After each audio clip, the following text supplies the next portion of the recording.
সে হয়তো ফর্সা হওয়ার জন্য ক্রিমগুলো ব্যবহার করেছিল, পরবর্তীতে প্যারাডক্সিক্যাল ডার্কেনিং হয়, মানে মুখটা আরো বেশি কালো হয়ে যায়, যেগুলো কিন্তু আমাদের নিয়ন্ত্রণের বাইরে।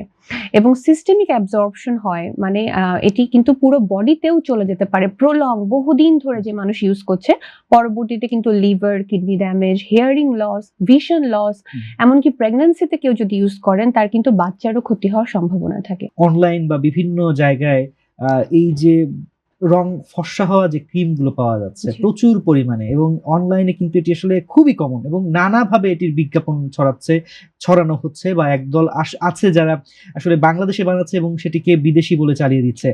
এই পণ্যগুলো ব্যবহার করে রোগীরা কি কি সমস্যা নিয়ে আপনাদের কাছে আসছে, আমাদেরকে একটু এই বিষয়টা বলবেন।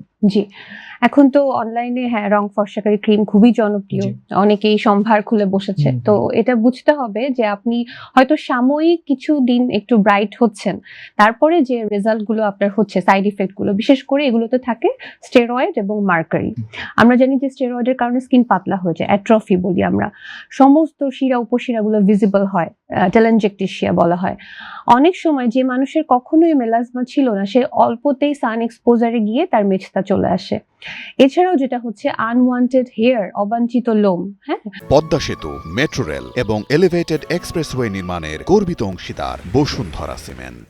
আমরা পাচ্ছি হচ্ছে স্টেরয়েডের কারণে পরবর্তীতে যেই ক্রিমটা বন্ধ করে দিচ্ছে সেই ভীষণভাবে মুখে ব্রণ।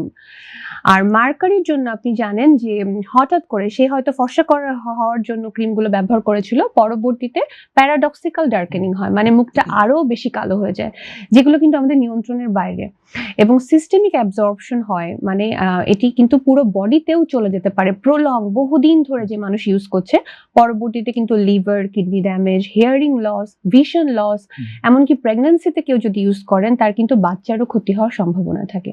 আমি সবাইকে বলবো যে আমাদের কারোরই আসলে ওইভাবে ফর্সা হওয়ার দরকার নেই। আমরা নিয়মতান্ত্রিক ভাবে স্কিন কেয়ার করে একটা আনইভেন টোন কে ইভেন করতে পারি, ভালো রাখতে পারি। আমার মনে হয় ওটাই সবার জন্য ভালো। চমৎকার। এবং এটি এই যে আলোচনা করছেন আজকে, আমার মনে হয় যারা দেখছে, ইন ফিউচার যারা দেখবে, আমার মনে হয় প্রত্যেকেই, বিশেষ করে এই ক্ষেত্রে বা এই বিষয়গুলো নিয়ে যারা আসলে অস্বস্তিতে ভুগছে, কিছুটা হলে তাদের ধারণা আমার মনে হয় যে একটু আগের চেয়ে বেটার অবস্থায় আসবে।